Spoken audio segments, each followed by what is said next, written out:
मित्रांनो, घरामधील एखाद्या व्यक्तीचा मृत्यू झाल्यानंतर घरामध्ये पूर्ण शोककळा पसरली जाते आणि त्या घरावरती पूर्णपणे दुःखाचा डोंगर कोसळला जातो.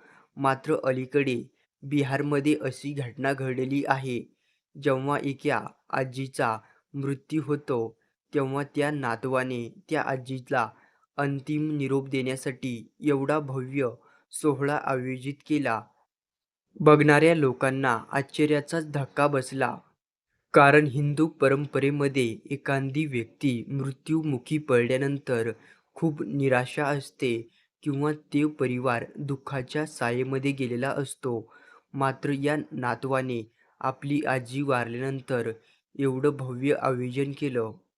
एखाद्या लग्नाला पण शोभा कमी येते, असं अंत्यविधीला शोभा आली. अनेक डीजे आणि अनेक बँड लावण्यात आले, तर अनेक ड्रोनसुद्धा या अंत्यविधीला लावण्यात आले. सध्या बिहारमधील भोजपूर जिल्ह्यामधील ही घटना सोशल मीडियावरती चर्चेचा विषय ठरला आहे. अशाच बातम्यांसाठी चॅनेल सबस्क्राईब करून घ्या.